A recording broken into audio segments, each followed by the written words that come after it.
Hello, thanks for joining. We'll get rolling in just a moment.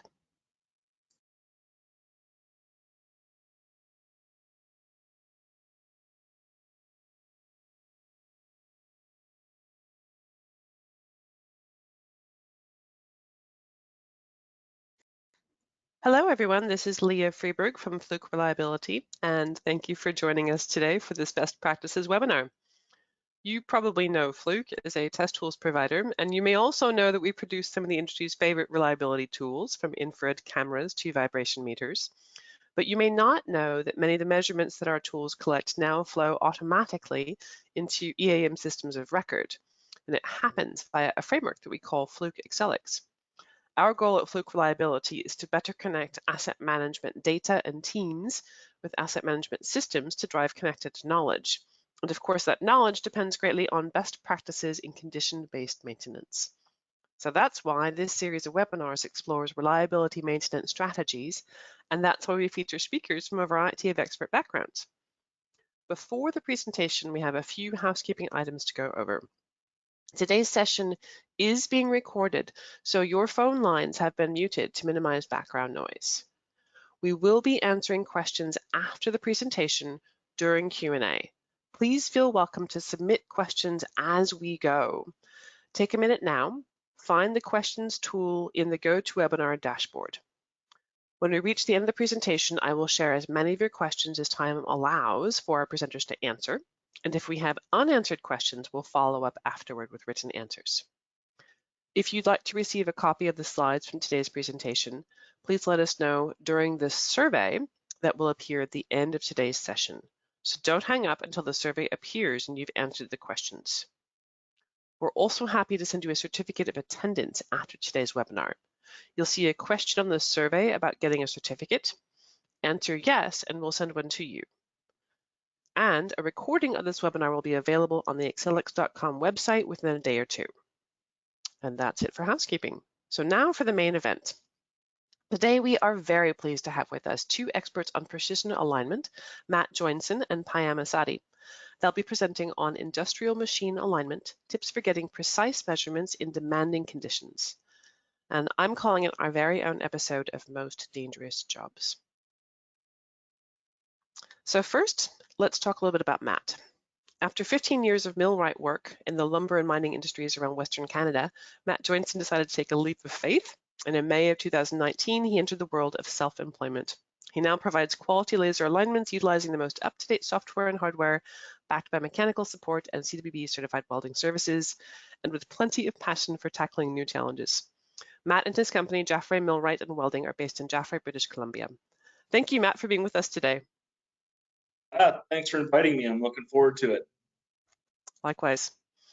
And then our second presenter, Payam Assadi, is the Pruftechnik Canada sales manager and site leader for Fluke Reliability. He joined Pruftechnik as a sales and service engineer in 2014, where he used his mechanical engineering background to dig into the company's alignment, vibration, and other machine health technologies. His primary mandate has been to grow Pruftechnik Canada by improving channel management and building strong customer relationships. Payam holds a bachelor's degree in mechanical engineering from Concordia University and is based in Montreal. Welcome, Payam. Hi, everybody. Thanks for having me. All right. Why don't you two take it away? Thanks, Leah. So, hi, everybody. We basically are going to start here by something that me and Matt always speak about. I go, and everybody always has this thing. These tools are, we always talk about laser alignments, but something that we don't talk about most enough is basically these pre-alignment checklists. Matt knows we basically could have the best tool in hand, and if these checklists are not followed properly, you could basically run into some problems.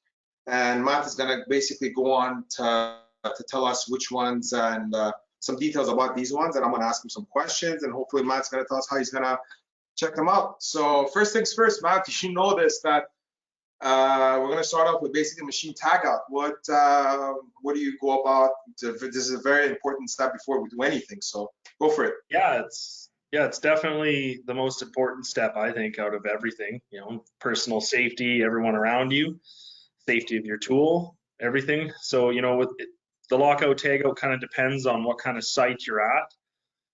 mining, lumber, pulp and paper, things like that. It all depends on who you talk to, but it's paramount to make sure that that is taken care of properly bump tested, tags on. You don't want to be taking guards off or anything until you made sure it's safe. Like that's awesome. Some guys do miss that. Yeah, basically it's true. And sometimes when they start work without their tag on, there's almost, if I'm not mistaken, some mills could expel you, right? If I'm not mistaken. So Permanent. Yeah, permanently. Yeah, it's true. So the other one is if the base is okay, the smoothness of the base. Can you get into that a little bit more? Yeah. It's nice to have a good look over the base, see what you're going to be dealing with, what kind of working area. You kind of have a good look at all of that. What's the condition of the hull plates or what have you, the feet of the motor or the pump or reducer, whatever you're doing. Some environments are going to be more corrosive than others too, or there'll be rust and all just sorts of different things you might be. What would you do if there's like sort of rust and like dirtiness and stuff like that? Isn't it the best way to like clean it out first, right? If you can, yeah, absolutely. Get it all cleaned out. Give yourself the best chance for success. Yeah, so this brings me to the next one, and we've seen this, and a lot of people could laugh about it. We always say maximum 4 shims. If the shims are okay or in good condition, you and I have seen some serious amount of packs under each feet, right? So get into that a little bit more. Yeah, it's nice to have a look and see what kind of shimming they have underneath the feet, because if they've got that motor raised way up with a big pile of shims, you might need to have a game plan to make proper spacer to take up that space, so you don't need 20 shims, just things to make it that much easier for you. You see, and there's higher chance of getting dirt and contamination and shims that are creased and bent up or getting caught in the threads of the bolts. It's just nice to keep it to a minimum. But and with the shims that are basically do you reuse shims in bad conditions? You start like people always do that, and you've seen it too as well, right? Yeah, it depends, right? Like there's some of them, if you can clean them up nicely and shine them up, take a Scotch-Brite pad, clean them up, and they're pretty good. There's no creases. I might tend to measure them, double check it, write the size on it, and reuse it if it's still good. Some of the heavier shims, it's a little easier, but I keep an eye out for the middle of the shim. Sometimes they get caught in the threads, like I was talking about, in a big stack, and when they tighten down, it'll dish the shimmer a little bit. But yeah, you give them a good once over. But if they're creased or damaged or bent, I just toss them. All right. I'm gonna make this a 2-for-1 here. So the bent bolt, the cop washers, and basically the jacking bolts. I'll explain. I'll put it all together because you've seen some places that in order to have bolt bound corrected, they basically neck down the bolts, right? Is that the right way to do it? And you've been to places too that jacking bolts are not there, basically. So what would you suggest and so forth going with these situations? Well, it's definitely nice to see, if you're going to part of the checklist, to see if you can even move the motor or reduce or whatever item you're moving effectively. Can you move it effectively and efficiently? And a lot of times you can't if there's no jack bolts. So you either have to come up with a clamp style. I've made a few that work for me pretty good. Yeah. You get permission to weld new ones on, or things like that. There's different ways to go about it for the jack bolts, but that's definitely nice to check and make sure you've got them there, not just on the sides, but sometimes forward and back too, Right. to make sure you've got proper hub gap and other things to tackle there. Then touching on the bolts, the neck down bolts.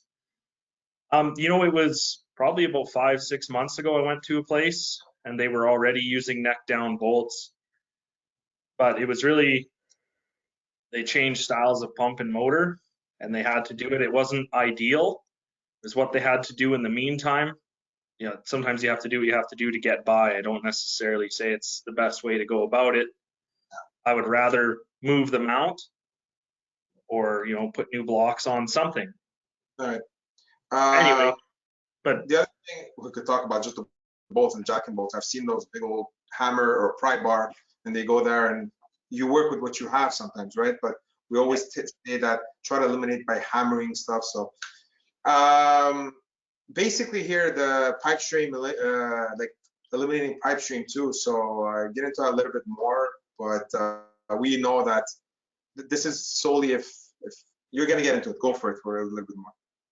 Well, yeah, I guess with the pipe strain eliminated, it all depends. You know, I've handled a little bit of it and worked with other guys that have done quite a bit of it.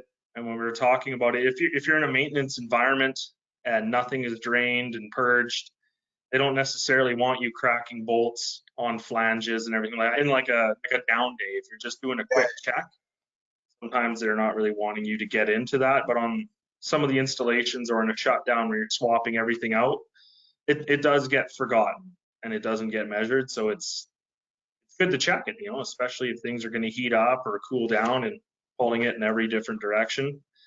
It gets forgotten, but it's definitely important. The run out, the shaft, if it's okay, because you've seen some bent shafts, right? That could be a huge thing. Run out, bearing play. So get into that, and if you could just, you could put it together with the coupling if it's okay and stuff. So give me just a lowdown of what happens if you run into that. Oh, into a high run out? Yeah. Like I'll get in there, and you know, I usually, for the most part, man, I've been guilty of forgetting this before. Yeah. And it kind of haunted me, you know, kind of get into the middle of the alignment. You're thinking, what am I doing wrong here? What was going on? But I like to put my dials on, one on the shaft, and I like to check the coupling too, put the dial on there, give it a spin, make sure we don't have any big run out. And when I have had big run out, we start to look into why, because then we'll be chasing our tail all day long if it's a bent shaft, right? Yeah. So my favorite one, softwood. People always try to neglect it, to say I forgot. They know it's there. Run me by some of these things. I like to check it off the start sometimes, especially if we're like, you know, it was actually just yesterday I was called out to swap out a motor, but they wanted me to do a full-on check and maybe investigate why things were failing earlier. Of course, softwood wasn't a problem, but that was one of the first things we checked on it. We started measuring, kind of seeing what we have everywhere, what's going on. And if I'm putting in a motor, I like to get rid of that softwood right off the bat, so you're not trying to fight it later on when you're adjusting, things like that. It's, you know, you could, if you have lots of softwood, you can be twisting the motor base, everything, and that affects the motor quite a bit if you've got too much softwood. So these are the 4 types of softwood that I put on the screen. We're not gonna get into all of them, but if ever you guys or the audience has any question on how to correct these or any help going forward, you could always reach out to us to show you guys how we could do it. It'll be our pleasure. The last one is basically our targets and thermal growth, if they're accounted for, right? And tell me how you go about it. There's a couple of ways that you could go around it with the tool that you use. So go for it a little bit. Yeah, you know, when I'm in the field there looking at it, there's a few ways to compensate for it. One of the ones I've had to work with more often is the specs, the targets, the established targets, which you can enter in a few ways when you're doing it. Right at the coupling specs or on the machine, you can enter that information. The thermal growth calculator, it's nice, you know, if you have only one shot at it, you don't have any information going forward. Yeah. It's best, gives you a good leg forward to figure out where that movable object needs to be in relation to the other. And live trend, you can hook it all up and you can go from hot to cold or cold to hot and tie that in with your alignment that you've done or your measurement, and it'll establish it all for you which way to go. All right, buddies. That goes through all of them. So the next 2 slides that basically, this is for the audience, that we're putting a machine installation guideline. You could combine that with basically with a pre-alignment checklist, and it'll give you guys an idea of how to go about it. It's just basically a helping hand for you guys to, if you guys run into these things. And I think the next one is the poll question that Leah is gonna ask everybody. Indeed. And audience, remember, fill out the survey at the end and you will receive a copy of these slides along with that checklist that Payam just showed you. So don't worry about that content that went by really quickly. But now is your turn to chime in. So we've just gone over that whole checklist. And this is a question for you all. Audience, what do you think is the most common pre-alignment step that people tend to neglect? And you only get to check one, so give it your best guess. Is it not checking flatness of the base? Is it verifying no more than 3 to 4 shims? Not checking for pipe strain? Not checking or correcting for softfoot? Or not inputting targets or thermal expansion values? So there's no wrong answer here because they all happen. The goal here is to kind of get the collective wisdom of what you think gets neglected most often. I'd like to get 75% of the audience so we have a good representation of what's going on. Give us your best guess, your best suspicion of what gets neglected most often. We're almost there to 75%.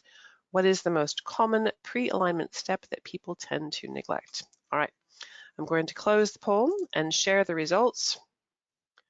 All right, so we have 17% of the audience saying not checking flatness of the base, 9% saying verifying no more than 3 to 4 shims, 21% say it's pipe strain, 36% say it's softfoot, and 16% say it's not inputting your targets or thermal expansion values.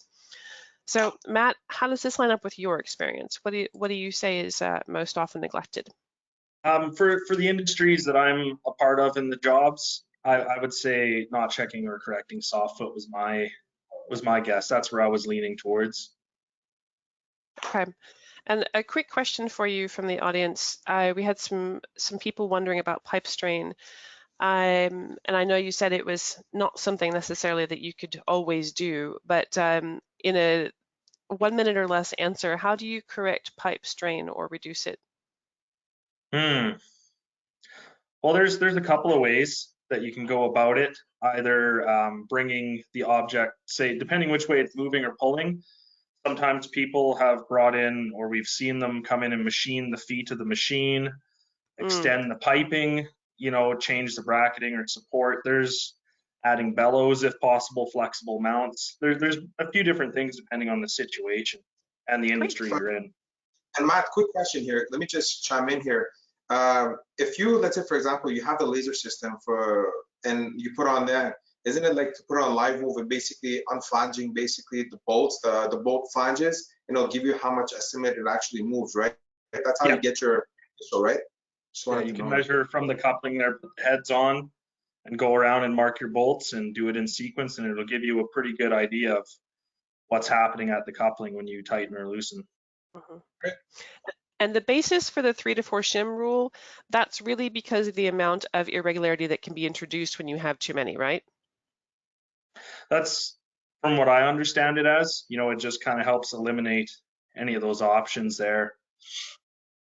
Okay. All right. Limit debris and flexibility. Good solid foundation is what you're looking for. Awesome. All right, carry on. All right, so basically these are the type of couplings that you face in the field, right? If I'm not mistaken. And which one right now is the most challenging one, basically, going forward? I would say it is fluid couplings or spacer shafts with the flexible disc. Those ones are usually I would feel for the most part, the most technical that I've had to deal with, just to maintain your spacing correctly.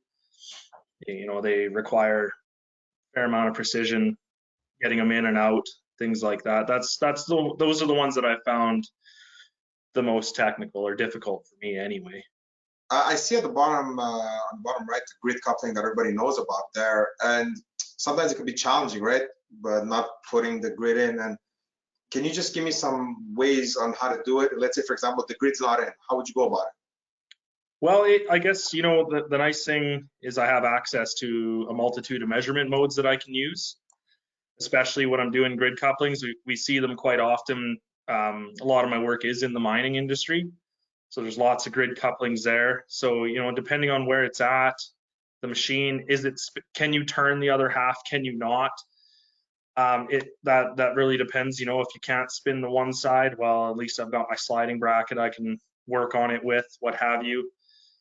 You know, those kind of things are good. The nice large window on the receiver helps me when I'm measuring, so I can get it in there with some misalignment. You know, I like to get them close before I put the grid in, so you're not forcing. You don't have any torsion affecting the driven machine.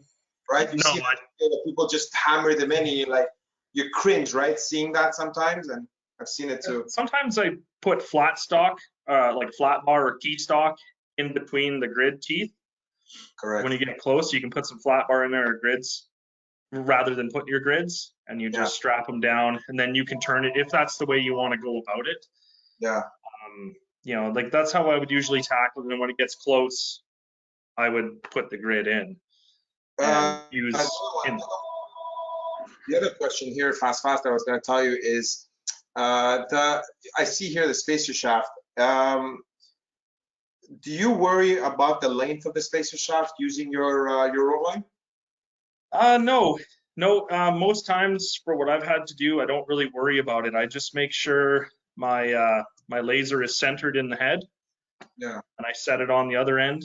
And, you know, I've got a pretty big window of measurement, so I can put it on and I spin around. You know, it'll ask you, you know, do you want to continue? You're running out of the window a little bit. Yeah, no, I just go. And then when it picks back up, you know, it'll continue measuring. So you can. Right.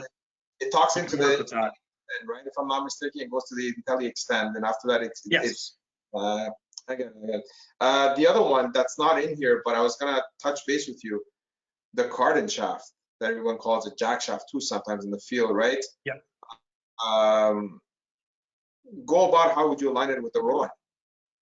Well, there's a couple of ways you could do it.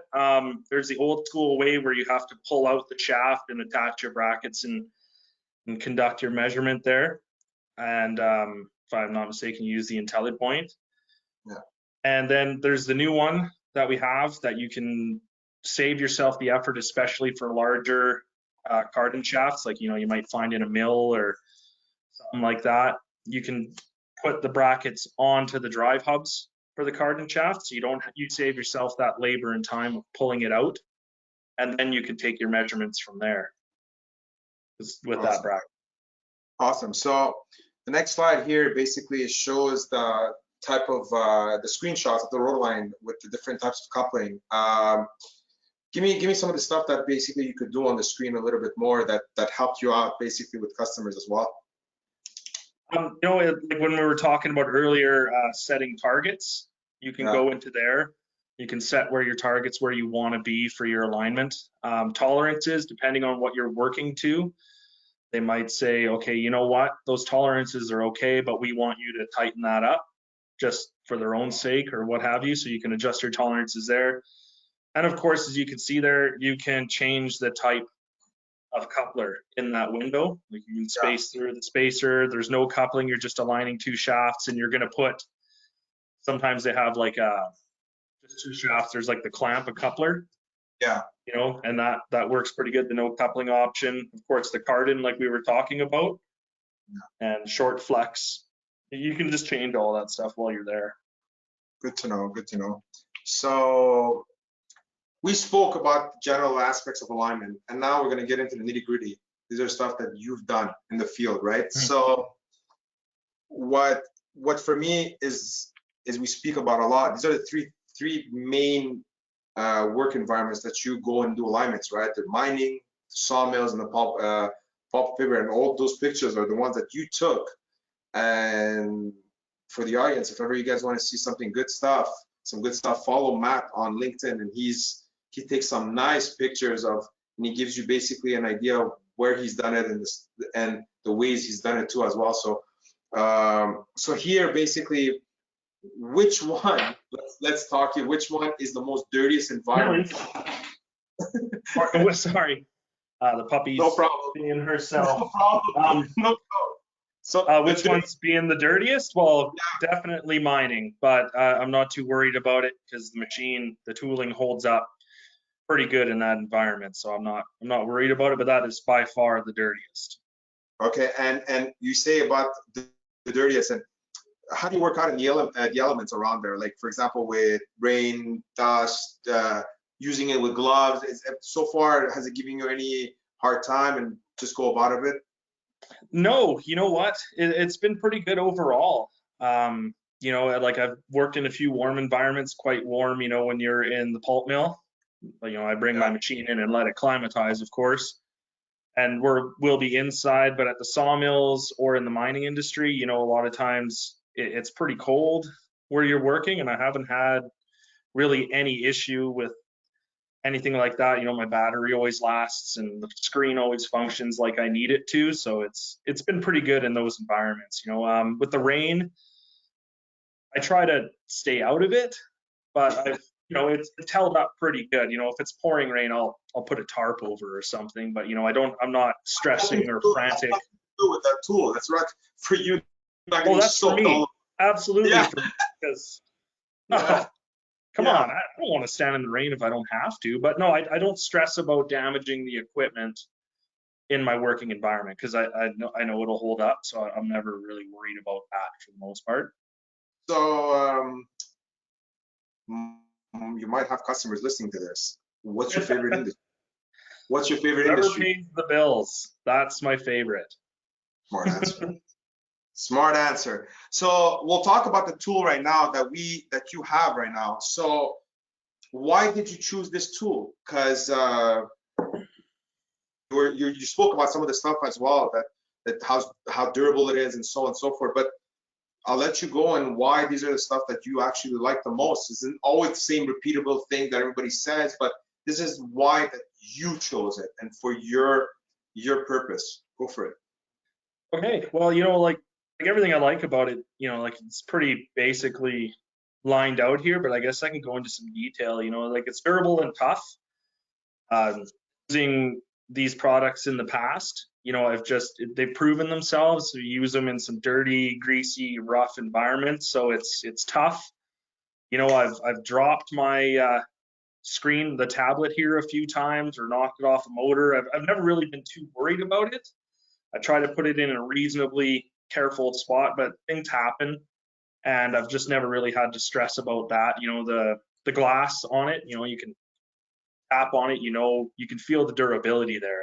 It's pretty tough, you know. And if nice thing about Gorilla Glass, you know, for the most part, if you crack your screen or a few things like that, you can usually still use it to get through your job, right, and finish. And a lot of times that'll be pretty important if you're the only guy with a tool to get this done, right?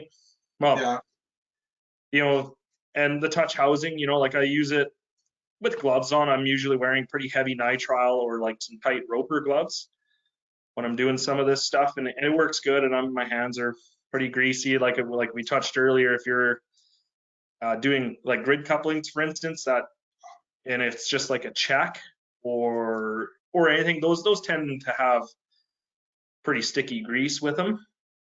You can do that, you know, and I've had good luck with the repeatability.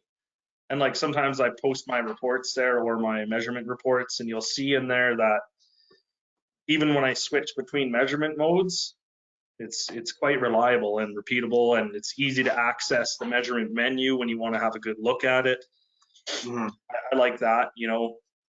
And of course, like I'm just going down the line, really, like the measurement modes for different shafts or different situations, you know. And it's been good to have some of the, I would say, Pruftechnik family, other guys that work with it, and I've reached out to them and said, hey, I'm doing this job, what do you do?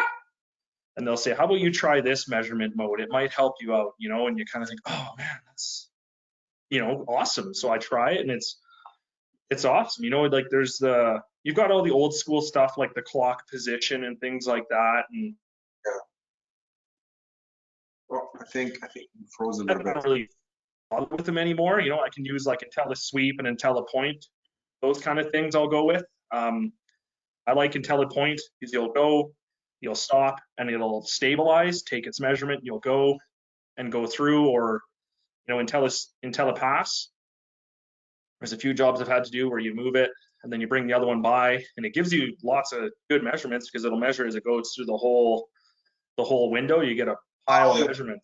Right? It's not only one point, it takes several points. Yeah, multiple points as it goes through the window, and then you can Okay. move on. It's definitely a lot more accurate than just taking, like, you know, 1 point where some will sweep by. Like this one, you've got multiple measurements going by. So that one actually helped me out quite a bit on the alignment we'll see at the end here.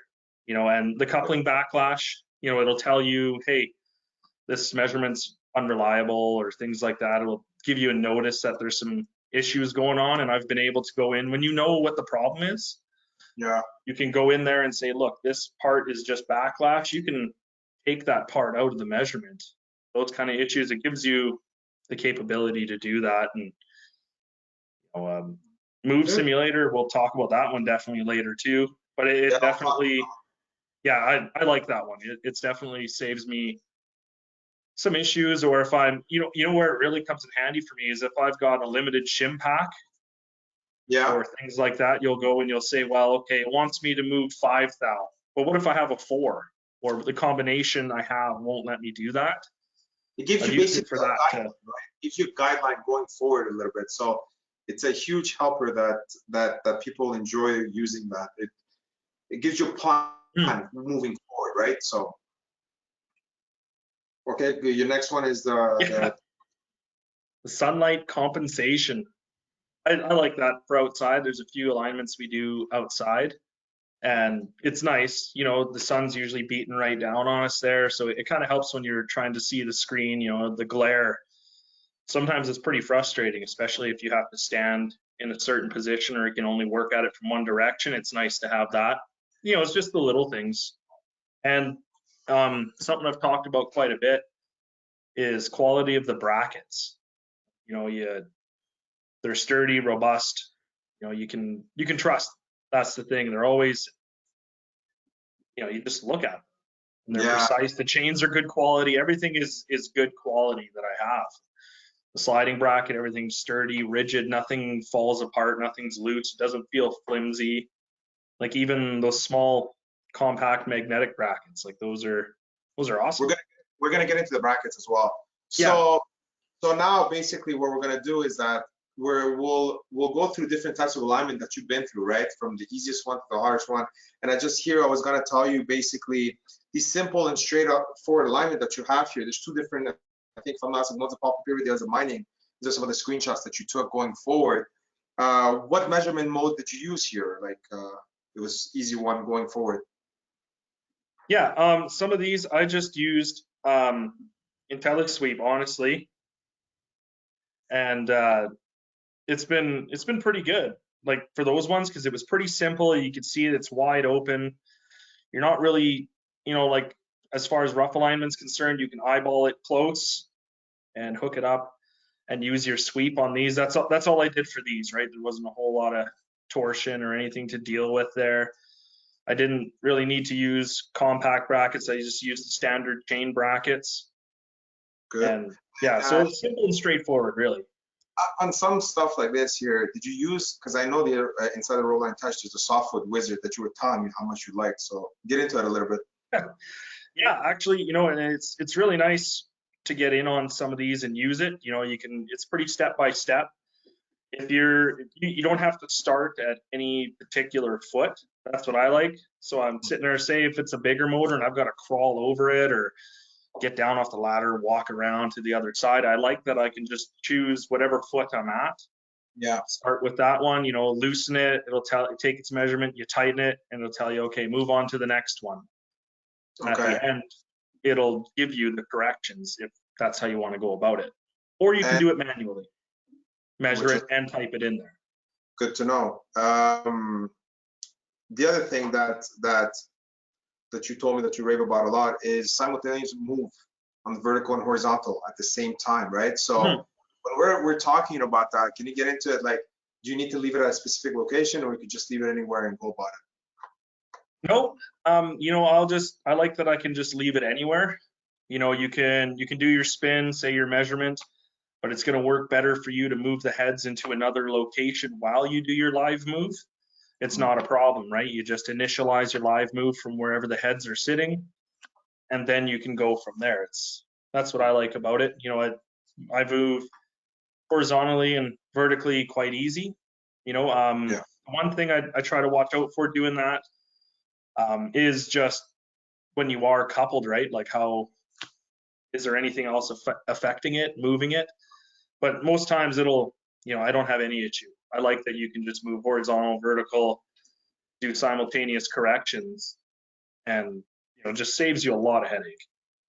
All right, so let's go to the next one, which is basically the typical report that you could get basically on the roll line on a simple alignment, and just put all the machine information. We'll get into the reporting a bit later, but that's good to know. So here's a challenging and unique one that you've done. And what was the challenging part? And I think, if I'm not mistaken here, it was the mining industry, right?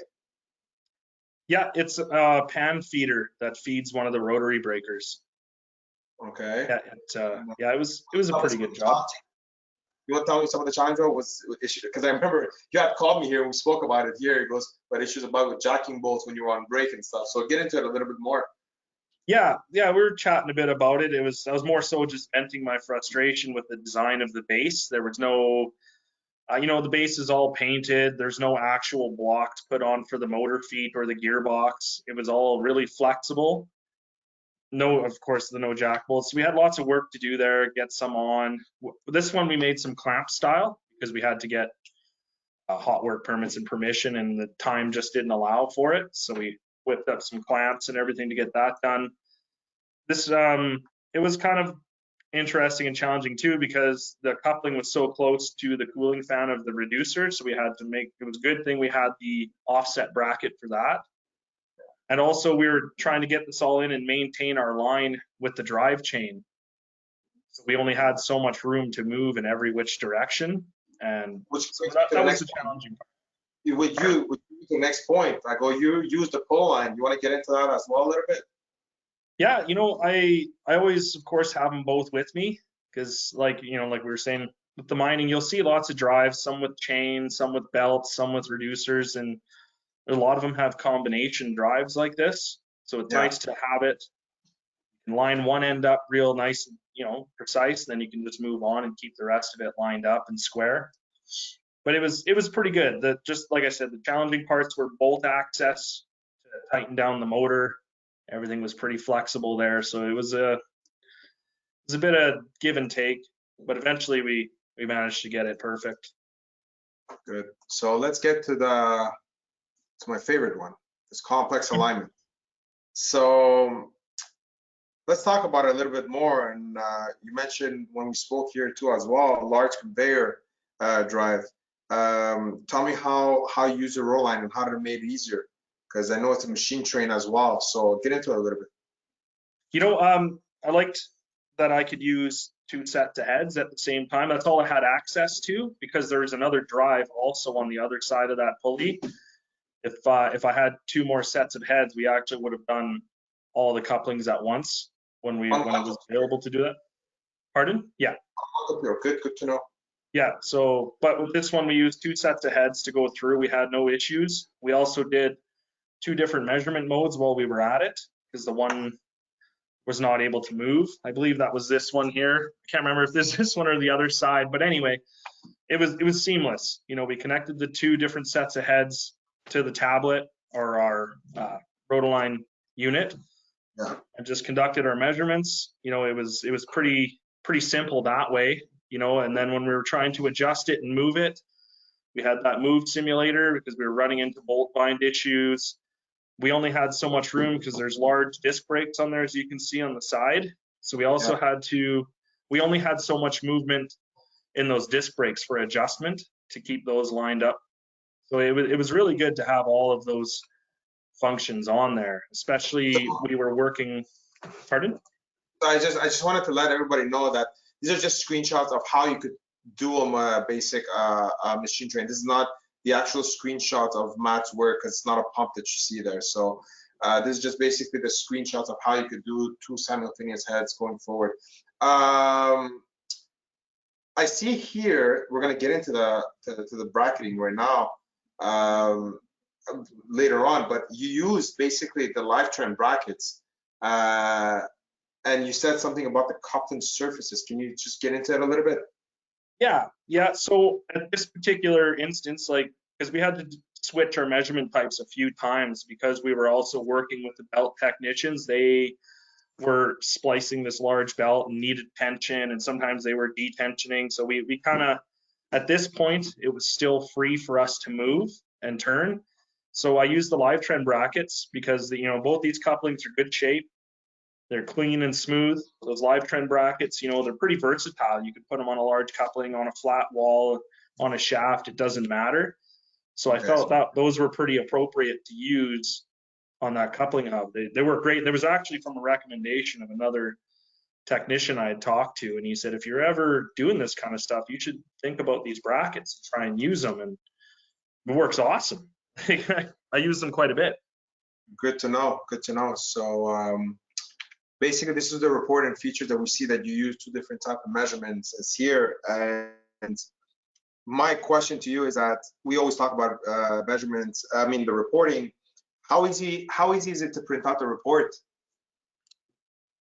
It's pretty easy, actually. You just, when you're at that window after you save it, when you get your results, you can just choose report. You go into the report, it'll ask you what details you have on the motor. You could put them in. It'll give you the options. Do you want to put, it's just easy toggles too down the right hand side, include as found, or at, do you want to include that or not? Yes or no. Do you want to include the soft foot check? Yes or no. Do you want your logo on there or an image on there? It'll give you that option. How many people have called you on how to do basically just a logo? I would say there's probably been at least a dozen people so far have messaged me on LinkedIn about the logo, and they just ask me how to go about it. And it's whatever, it's simple. I just let them know, and okay, geez, all right, and it was, so it's just like those little simple things. But you can go through, you can choose to show your moves or all sorts of things. You can show on there, it's just simple to click everything. Do you want to show your heads on there that you used, what their serial numbers are, what the calibration dates are? If people want that information, like it's really actually, that's important actually, especially for contractors that they want to show the mill that their heads are certified, which by the way, if anybody wants to know, our certification here is in Laval. We recalibrate them here, so we sent them out, and we could get them certified for every 2 years. The other thing is upgrading the software, because the roll-on type is a one-time purchase, right? So the other thing that people have difficulties with, can you run us by it?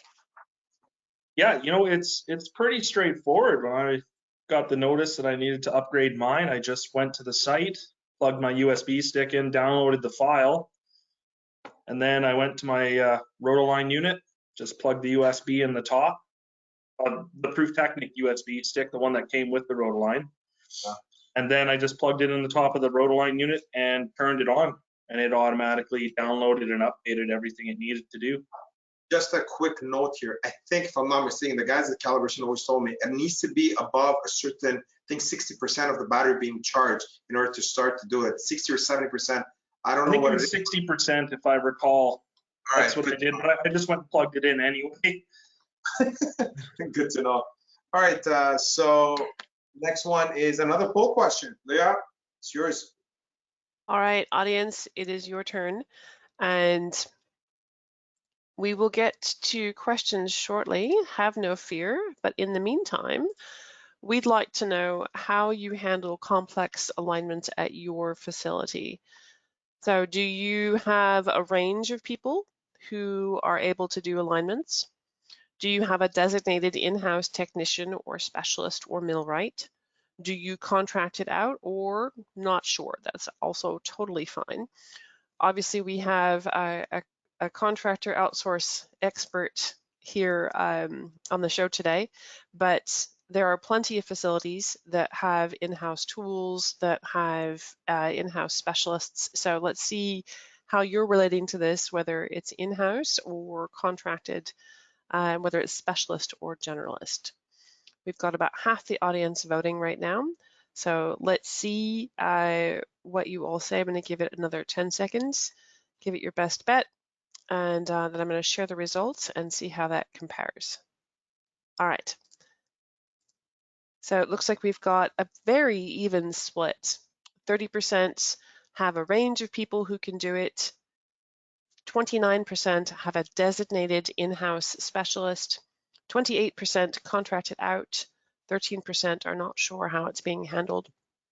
So, Matt, as the contractor, why do you think you get called in? Most facilities that you work with have their tools, right? Yes, yeah, they do. Couple of reasons. Sometimes it is just accountability and support around the clock, right? If you're working, right, you can pretty much just keep powering through, or what have you. And the other one is, they do, some of them do have specialists or technicians in, but on a shutdown situation or a job like that, they can't do everything. So they just bring you in to help them pick up the slack. But a lot of times it's accountability on the more essential items. Okay, that makes a lot of sense. Well, I know you guys have just a couple more topics and then we'll get to questions. So let's have you carry on. Yeah, we have the last topic here. Basically, we spoke about throughout the whole webinar, basically, the brackets that you use. And I just wanted to give a range of stuff that you personally have in your equipment at all times. So we don't need to go into many details or just have pictures here. Just go quickly about which ones that we spoke about. And believe it or not, a lot of people like really disregard this offset the bracket, but you really love it, right? You even wrote a LinkedIn post on it. So yes, I think that picture is actually from it. That's the one. Yeah, that's the one. Yeah. Exactly right.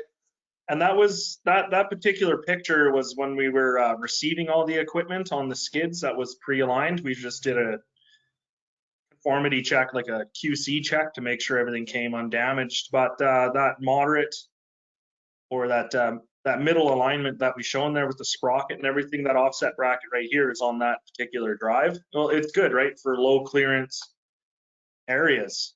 You can just set it on there and it moves it out just enough to clear bolts or whatever you need to do, or things like that. Actually, I carry all of these with me all the time. All of these ones listed here. The compact magnetic bracket, I used that one yesterday in combination with my standard chain bracket. The other side, there was a few things in the way, kind of a tight area. I was able to stick the magnetic bracket back there. The hubs were good condition, so that was no problem. Matt, I want to ask you something quick. Some people don't always have this fear that I really need to put the chain brackets on a big coupling. But I always told people, I'm like, if you have a good hub and good coupling condition, you just put these magnetic brackets on and put the longer rods and good to that, right? Yeah, most times, right? Like, if you're in question, just check it out, clean it up, make sure it's square to it, and if you're in doubt, put a dial on it if you're that worried about it. Have a good look. But yeah, for those ones, I've never really had much trouble with these compact magnetic brackets. Just make sure it's clean. Magnets are no good, but there's a pile of grease and dirt in between them and the surface. The sliding magnetic bracket, I like this one quite a bit. It's got me out of a few binds, like, in the non-rotatable side of the machine. You take some Scotch-Brite or some emery, clean up the surface you're going to slide it on. I've used engine assembly grease, like the white lithium grease, or a light oil, usually a nice light oil on there just to help it slide. Not a whole lot, but just enough so you're not catching and jerking away on it and having to fight it. But that's definitely saved me a few times having that. And then, of course, the live trend bracket, you can use it for your live trending, of course, everything like that. Those large hubs that you've seen in the last slide there for the complex alignment work great for those. I like them quite a bit. If you've got a unique situation or you want a nice stable base or something like that, those help me out quite a bit. And for the audience to know, we still have a bunch of other brackets. Like, for example, we didn't put the carbon chop bracket. We have the very slim bracket for really thin areas that you don't have enough room to put. Combine that with the offset and you're good to go. But these are the ones that we put on the screen that Matt uses the most. So that's pretty much it. Leah, it's yours to go for. All right. Why don't you roll up to the next slide so that we can get Matt's contact information in, because you are welcome to message him directly. And like he said, he's on LinkedIn all the time, so you can find him there as well.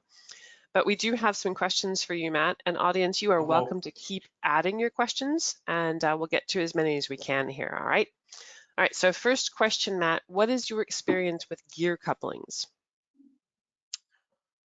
With gear couplings, you know, I don't often see them in the areas where I'm at. That one, geez, the most recent one I think I had to do, was at a sawmill actually. You know, that one was pretty straightforward. It was pretty easy, kept everything lined up. They did give us a list of specs. That one simple alignment sheet that we have there, or that simple alignment slide, that scrubber pump was a gear coupling on that one as well. But you know, that one actually was a bit of a challenge when I disassembled it. You know, we ended up having to reuse it, but making sure the teeth are in good condition. You file down any burrs or anything like that to check those. Is you want to make sure you have that all lined up as well. Check the outer elements, make sure there's nothing really binding there or any issues. That one was small enough, and we were able to eyeball it close enough to where we weren't worried about anything binding or chewing. But like myself, if I was doing a bigger item and I was really worried about binding, I would probably do it uncoupled, then put it together. But that's, you know, I don't have a pile of hours spent on gear couplings. That would be a lie if I told you that. That's fair. Totally fair. Here's another one for you. What are some tips on dealing with alignment issues due to thermal expansion? Well, I guess if they figured it's thermal expansion that's causing their problem, there's a few ways you could go about it. I would recommend doing a live trend on it, perhaps. You know, take a measurement, and if it's available, measure that machine when you're going from cold to hot or hot to cold. You could do that.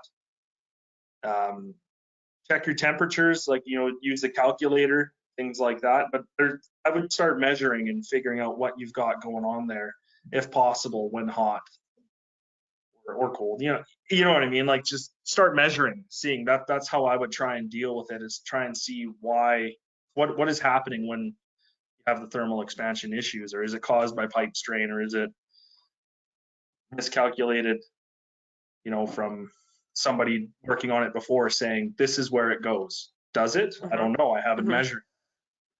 So, right. Just kind of on the fly, that's my answer.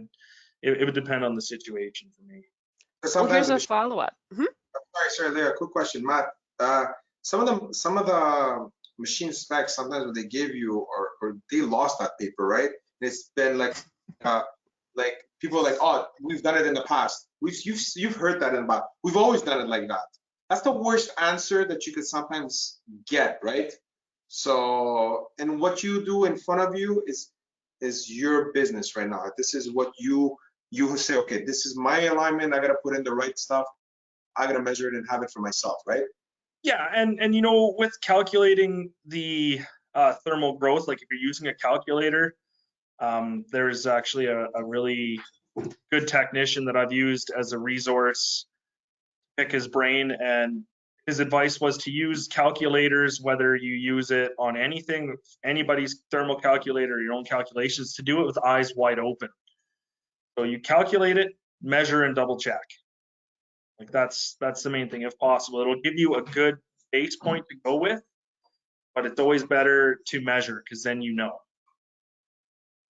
That was actually the very next question, was what are the limitations of using the thermal growth calculator?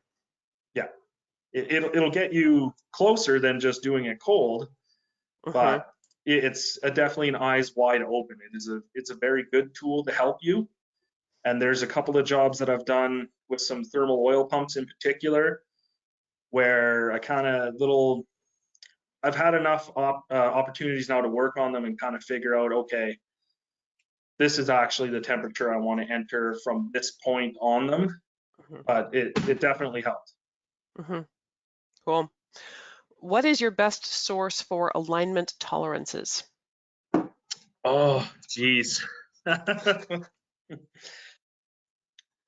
would, it depends on what you're doing. Like some people would say, oh, I go by the coupling manufacturer, but is that appropriate for the bearings? Is that Mhm. appropriate for the rest of the drive line to go by the minimum Right. of the coupling? ISO standards are there as well, help you go with everything. So I usually just trust what the Rotoline's telling me or what the engineering documents say. That's usually what I go by. It's kind of whoever's liable for it. But All that's right. a pretty tricky question. Depends on what you're working on, really. And We'll go with sometimes it. I'm terrible at coming up with answers on the fly after a while. I'm just, I would say you're doing fine, but I am going to ask you another one. oh, But this is one that Payam might be able to help out with too. I'm going to ask you first, then we'll see. So when is it preferable to use Intellipoint versus Intellipass? ooh, that is a good one. Well, for me, Intellipoint would be good, especially if you have like a plain bearing or a sleeve bearing. Mm-hmm. Once you start moving, you'll get your oil wet picking things up. But Intellipoint is good because then you can let it settle, stabilize. It'll take its measurement. You move again. And actually that measurement mode I was having, like I said, my resource I was chatting to. I said, hey, I was seeing this happen, and this is how I went about it, and this is why I think it worked. And he had responded, well, maybe you should try this too. And it was good, especially say with grid couplings. I was dealing with one yesterday. It's on a center hung fan. I used the Intellipoint. I went through and because the fan's a much bigger item than the motor, and there was some imbalance in there, and Mm-hmm. things are moving Mm-hmm. around when you're going, it helped me get things dialed in a lot tighter, a lot quicker. That's where I use the Intellipoint. But plain bearings, things like that, that's probably my first stop, what I would go with. Good. Payam, anything you'd add there, or is that good? He's the expert. I'm listening to as All well. right. Oh, no. Expert's too much. I would say with this tool, I can perform at a higher level. It helps Ooh, me, nice. the options at it. Nice. You can experiment and move and do different things. It helps you bring your game up. And everyone wants that. Well, here's a bracket question for you. How are the live trend brackets mounted? Are they magnetic or bolted? They are magnetic. There's magnets on 4 points of them. There's a technician who's actually, I haven't tried it myself, but he showed me his results and everything of using those live trend brackets to actually slide and do the Intellipass with them. Okay. It's quite interesting. But yeah, they're 4 points magnetic. All But right. if, for example, you have curved surfaces, we have a different bracket called the Permafix. So basically you could bolt them on to the casing and then have it on as well. Yeah. So that's a specific one if, let's say, you don't have a flat surface to put them as well. So. Okay. Audience, I'm going to get a couple more questions in here. I want to encourage everyone to stay on with us because there's a really good survey after we're done here, and I want to get your feedback on that. So hang on with us. We're going to try to get some more questions answered, okay? Matt, Cop Flex dry couplings, for example, in a turbine-driven generator, spool in or out for alignment? Quite honest with you, I don't deal with turbine generators, especially in my area. I've been present when those things are going on, but I can't give you an honest answer on that. Fair enough. And questioner, we'll see if we can find an answer for you from someone else. All right. Okay. Then Matt, any experience with vertical alignments? A little bit on a few pumps. Like I don't see them that often here. So it's, well, for the industries that I'm dealing with, or most times they just call it good enough. It's kind of trying to convince some people here that it's important, it can help them. Mm-hmm. But a little bit, a few vertical alignments, it's been nice. I haven't had any issue. The last time I had to do one was probably a year ago. Mm-hmm. But it was pretty good. Worked great. System worked great. I just put in the bolt pattern I had, and it just shim here. It's pretty typical to a horizontal alignment. And we use the vertical sweep as well, or you use the Yes, clock? I had enough room to use the vert sweep. Oh, good to know. Clock or anything like that. I was able to get the heads and everything in there tight enough. And I actually had to use a magnetic bracket, compact magnetic bracket with an offset, and then kind of get that in there, put it all together, and then do the sweep. Okay. We are unfortunately out of time. So audience, I really appreciate the questions you've entered here, and we will get back to you with written answers. If not from Matt, then from somebody else in the organization who's got the answer for you. So thank you. Payam, if you can forward to the next slide for me. Audience, I want to make sure you're aware of the next presentation that's coming up on March 3rd. Michelle Ledette Hunley of the Manufacturing Game fame is going to be joining us to discuss how defect elimination programs work. And if you've had a chance to sit down on one of her sessions at a conference, you know she does a really good job of putting reliability training topics into context, and you'll find more information about her session on the excelix.com website. So March 3rd, Wednesday, 11 o'clock. And Payam, if you'll forward for me one more time. As I mentioned, there is a survey coming up. After I close the webinar, there will be a brief pause, so wait for it. And the survey link will appear because we would really appreciate your feedback on today's presentation, on what other topics you'd like to hear from. It keeps us, helps us keep all this relevant and helpful. Everyone who completes the survey will receive a copy of today's presentation, including all those checklists that they showed you. And if you'd like to receive a certificate of attendance, answer yes to that question on the survey. The recording of this will be available on excelix.com within a day or two. And that is it for today. Thank you so much, Matt and Payam. It was a pleasure having you on the show today. Thanks. It was something new. I enjoyed it. You guys did a great job.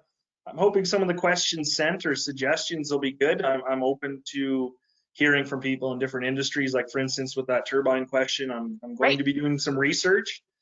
Excellent. I'm not familiar enough with it to answer off the top of my head, but I'm always interested in those opportunities to learn and bring my game up. Fair enough. All right. Thank you. Well, I'm going to close things up for now. Have a good day, everyone, and see you next time. Thank you.